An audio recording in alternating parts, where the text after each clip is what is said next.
Yo, what's up guys? Kembali lagi dengan gua. Gua di sini akan mereview film Ghostwriter. Sekilas info, film ini dirilis pada tahun 2019, tepatnya 4 Juni, lebaran tahun kemarin. Dan film ini diproduksi oleh Star Vision, PH-nya dari Ernest Prakasa. Film ini bertemakannya horor komedi. Durasi film ini berdurasi 1 jam 37 menit.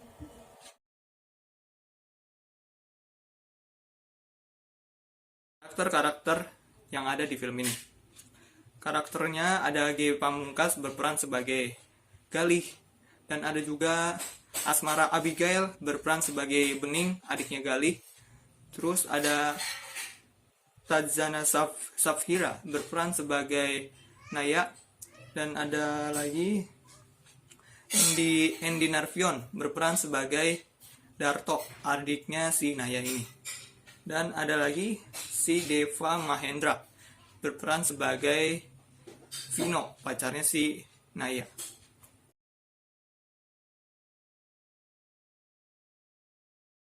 Membahas film dari karakternya.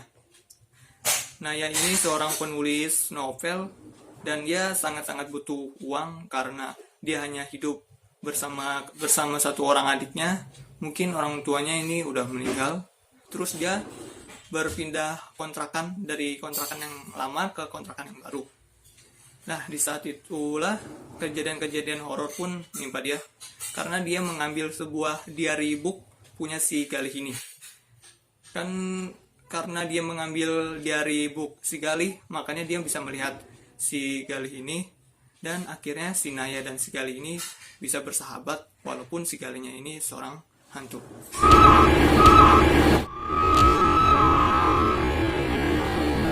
Awal itulah konflik-konflik yang ada di film ini bermunculan karena pacarnya si Naya ini, si Vino, cemburu dengan si Galih, walaupun si Galihnya ini adalah seorang hantu. Dan adiknya si Galih, Bening, juga merasa tidak mau diary booknya si Galihnya dibuatkan sebuah novel. Makanya si Bening ini suka menghantui si Naya. Dan Darto. Pada akhir ending film ini, si Galih dan si Bening ini dia terjadi cekcok, dan akhirnya orang tuanya dari Galih dan Bening dia kembali ke rumah yang lama karena si Nayanya ini memberitahu karena si Galih dan si Bening ini sering menghantui dia. Awalnya orang tua si Galih dan Bening ini tidak percaya dengan hal itu. Lambat tahun mereka pun percaya dan datang lagi ke rumah dia yang lama atau rumah yang dia sewakan kepada si Nayanya ini.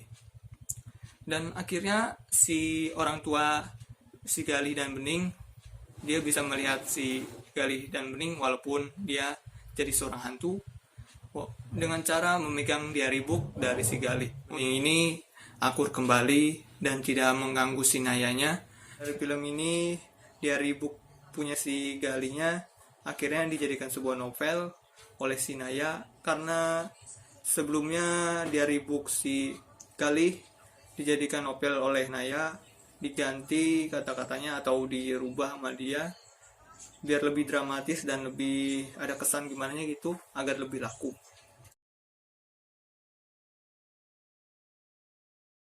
Kritik untuk film ini yang menurut gua sih dari make upnya kurang, kesan horornya itu kurang dapet. Tapi untuk alur ceritanya, untuk pemeran aktingnya itu bagus banget. Dan kesimpulan dari film ini mengajarkan jangan mengambil jalan pintas untuk meraih kesuksesan, karena kita ngapain gitu ngambil jalan pintas untuk meraih kesuksesan tapi orang lain itu terkena imbasnya dari kita. Dan sekian aja dari video gua. Bagi yang pengen nonton film ini, linknya ada di deskripsi. Oke. Corona, corona, corona, corona, corona, corona, corona, corona. One wash your hands. Two, don't touch me. Three, wear a mask. Four, don't touch me. Ha.